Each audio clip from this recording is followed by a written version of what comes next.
अनुष्का, जब भी हम घर से निकलते हैं ना तो मोस्टली पूरी प्लानिंग के साथ निकलते हैं कि सारा दिन हमारा बहुत अच्छा जाए, किसी तरह की कोई टेंशन ना हो, हमारे काम में कोई भी विघ्न ना पड़े, है ना। बिल्कुल, हम सब यही चाहते हैं ना कि हमारा दिन जो है वो शांति से बीत जाए, हमें किसी तरह की समस्या का सामना ना करना पड़े और ख़ास तौर पर हम किसी कानूनी मसले में पड़ने से बच सकें। लेकिन क्या करें, कभी कभी इतना कुछ करने के बावजूद भी ऐसी सिचुएशंस बन जाती हैं कि कानूनी समस्याएं जो होती है ना हमारे सामने आके खड़ी हो जाती हैं। तो ऐसे में क्या करें? हमें घबराने की बिल्कुल भी ज़रूरत नहीं है, बल्कि समझदारी से काम लेने की ज़रूरत है, और समझदारी के लिए सही जानकारी का होना बहुत ज़रूरी है।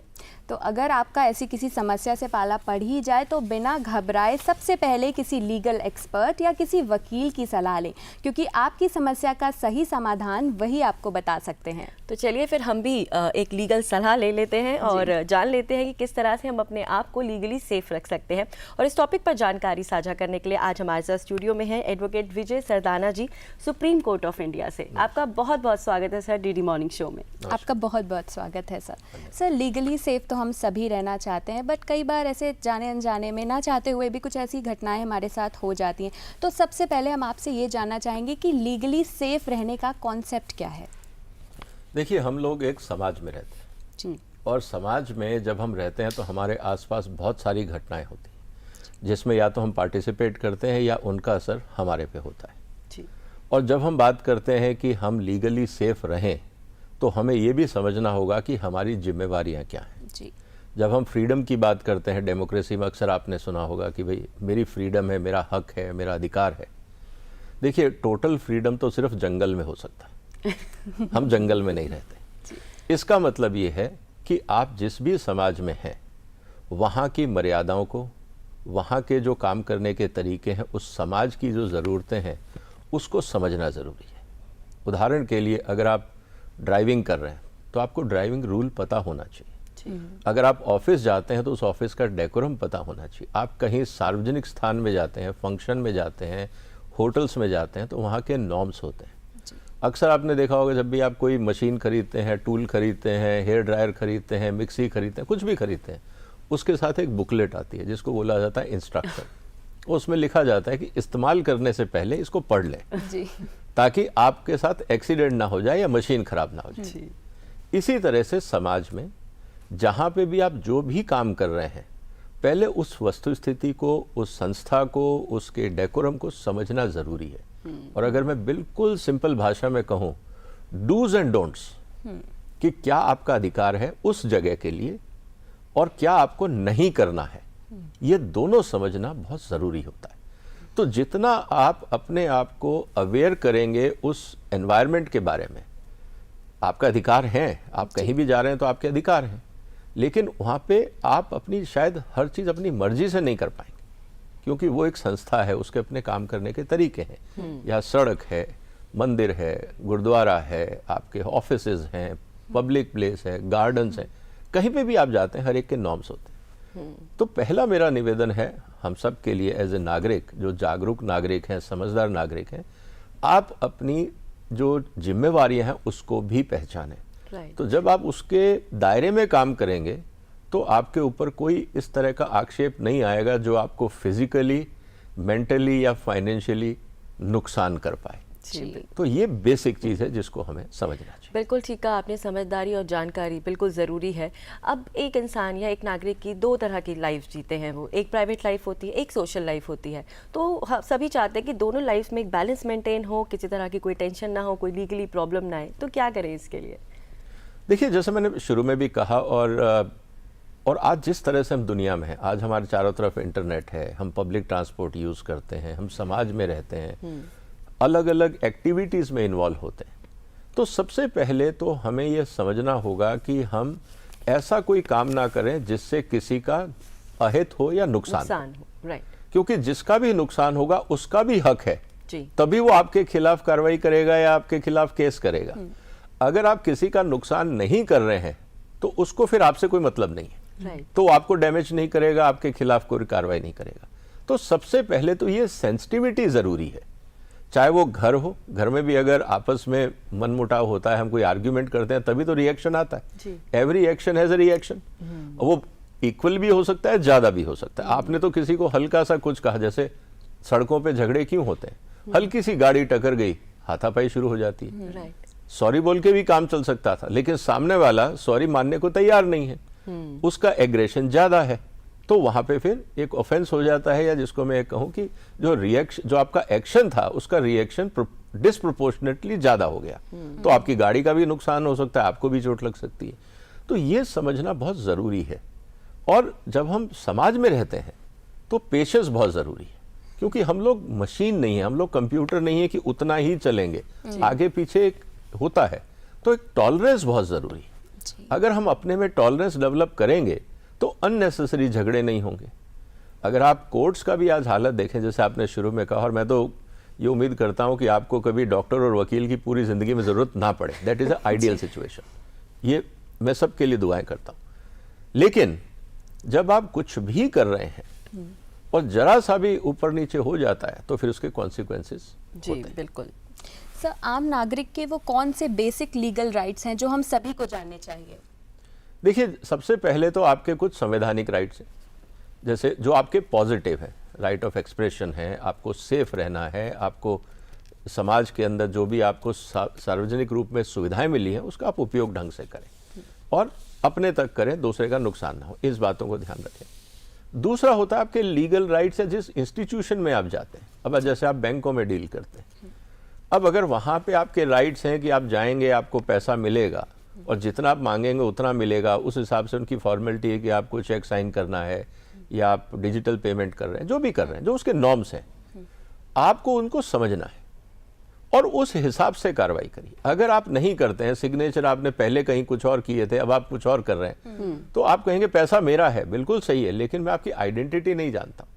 राइट। तो आप अपनी आइडेंटिटी को संभालिए, आपके आसपास जो वातावरण है उसको संभालिए, जैसा कहा गया है उस इंस्ट्रक्शन के हिसाब से चलिए। बहुत बार समाज में हमने ये देखा है कि लोग ईगो वश, कि साहब मैं वीआईपी हूं या मैं XYZ हूं, मैं ये हूं और मैं ये नहीं मानता।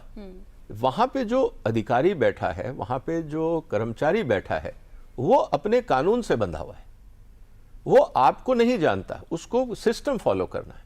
तो आप कोऑपरेट करिए कि भाई जैसा वो कह रहा है करें, क्योंकि वहां पे सिस्टम है, नहीं तो अराजकता फैल जाएगी। राइट। और उसको नहीं पता आप कौन है। बिल्कुल। तो ये बात समझना बहुत जरूरी है कि हम जब समाज में हैं, आपका फंडामेंटल चीज ये है कि जहां जाएं उसके बारे में समझें, अपने अधिकारों को समझें। अगर उन्होंने कहा है कि जैसे इंश्योरेंस की बात होती है कि आप अगर एक्सीडेंट होगा तो हम आपको इस तरह की सहायताएं देंगे, लोग कहते हैं नहीं, ये क्यों नहीं, कागज को पढ़िए। जब आप कोई डॉक्यूमेंट साइन करते हैं उससे पहले उसकी टर्म्स एंड कंडीशंस पढ़िए। बिल्कुल। आप जहां जाते हैं वहां के नॉर्म्स को समझिए। आप पब्लिक ट्रांसपोर्ट में ट्रैवल करते हैं, एयरपोर्ट में जाते हैं, अगर आपको कहा है कि लाइन से आइए, सिक्योरिटी के थ्रू जाना होगा, आप कहेंगे नहीं मैं तो जंप करूंगा, तो हो सकता है आपके साथ कुछ कार्रवाई हो जाए। जरूरत से ज्यादा एग्रीवेट होता है तो फिर कानून अपना काम करेगा। बिल्कुल ठीक है आपने। एग्रेशन भी एक चीज़ होती है जो आजकल सभी में है, पेशेंस थोड़ी सी कम है। तो बात करते हैं कानूनी अधिकारों की। हर एक के कानूनी अधिकार हैं उसके, लेकिन कहाँ उसका उपयोग करना चाहिए, ये कैसे समझे? देखिए, बहुत सिंपल है, मुश्किल नहीं है। जहां पे भी आप जा रहे हैं या जहां पे भी आपको बुलाया जा रहा है, उस संस्था को या उस एक्टिविटी को पहले समझें कि वो क्यों है और किस लिए है। ओके। अगर आप उसको समझ लेते हैं और आपको ये पता है कि आप वहां पे एज ए गेस्ट जा रहे हैं, एज ए होस्ट जा रहे हैं, तो आपकी जिम्मेवारियां बदल जाती हैं। हाँ, आपके एक्सपेक्टेशन बदल जाते हैं। जब आपके एक्सपेक्टेशन बदल जाते हैं, आपसे उम्मीदें भी बदल जाती हैं, तो आपको फिर ये समझना होगा कि मेरी ये दायरे हैं, मैं इस लक्ष्मण रेखा को पार ना करूं।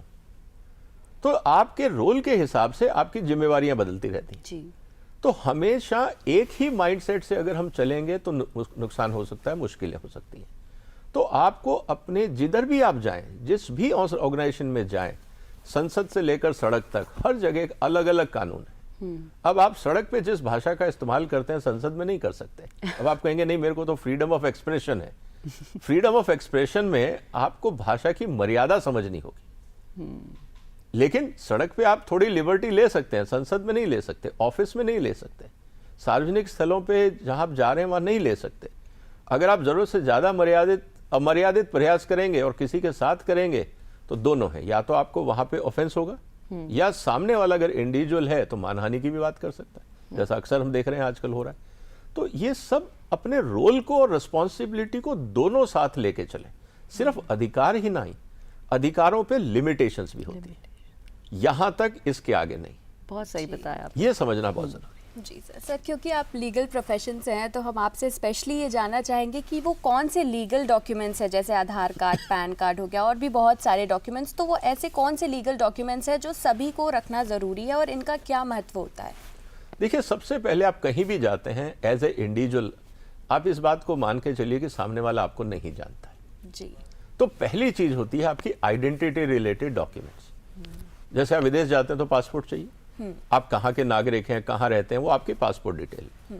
विद इन इंडिया जब हम भारत के अंदर घूम रहे हैं तो आपकी आइडेंटिटी डॉक्यूमेंट्स क्या है? मान लीजिए कि आप आम आदमी हैं तो आपके पास एक आधार कार्ड है, लेकिन वही आम आदमी जब वोटिंग करने जाता है तो उसका वोटर कार्ड है। जी। अगर वही आदमी अपने ऑफिस जाता है तो वहां पे उस ऑर्गेनाइजेशन का आईडी कार्ड है, वहां पे अदरवाइज आपको परमिशन नहीं मिलेगी। इसी तरह से सबसे पहले तो आप अपनी आइडेंटिटी प्रिजर्व करिए। आप ड्राइविंग कर रहे हैं तो आपका लाइसेंस आपकी आइडेंटिटी है कि हाँ आपको चलाने का अधिकार है।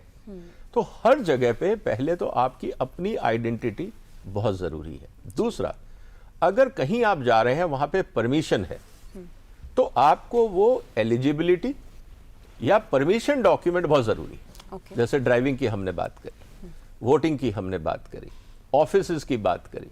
हम कहीं पे भी रिस्ट्रिक्टेड एरिया में जाते हैं तो वहां पे आपको एडवांस परमिशंस की जरूरत होती है। आप कहीं पे भी हाई सिक्योरिटी एरिया में इसलिए नहीं जा सकते क्योंकि मैं भारत का नागरिक हूं, वहां पे रिस्ट्रिक्शंस हैं कि हर आदमी नहीं जाएगा, यही लोग जाएंगे जिनको अधिकार है। तो वो अधिकार क्षेत्र जो है, इसीलिए बहुत सारे ऑफिसेज के आगे लिखा होता है प्रवेश वर्जित। वो इसीलिए है कि आप नहीं जा सकते, जिसको एंटाइटलमेंट है या परमिशन है वही जा पाएगा। तो पहला हो गया आपकी अपनी आइडेंटिटी, दूसरा आपके ऑथराइजेशन या परमिशंस वो।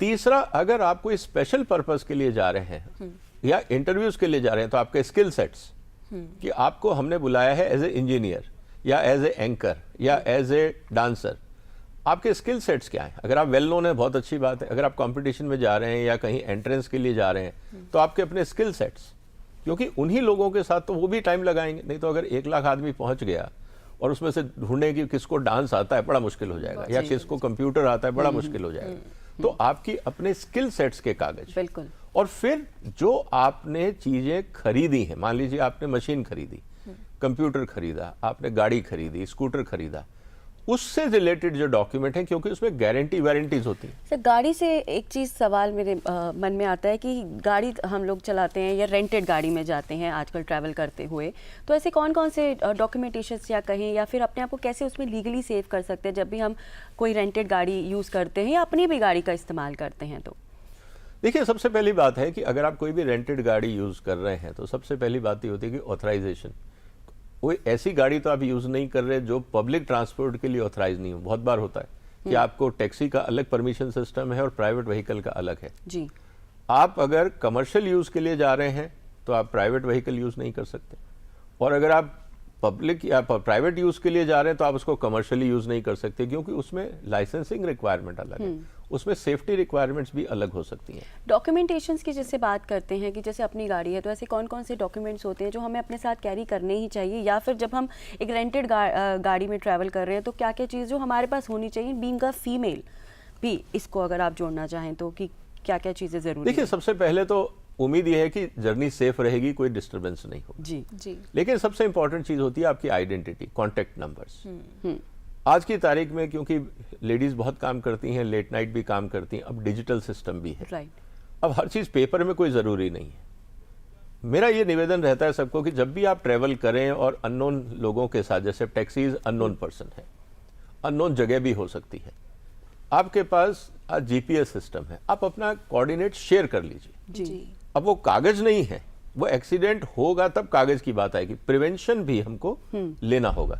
तो प्रिवेंटिव अप्रोच भी है, डिजिटल सिस्टम्स भी हैं, आप उसमें अपनी लोकेशन शेयर कर सकते हैं, जर्नी शेयर कर सकते हैं, ताकि इन केस ऑफ इमरजेंसी कोई आपको ट्रैक कर रहा है, इमरजेंसी की जरूरत होगी तो आप तक हेल्प पहुंच सकती है।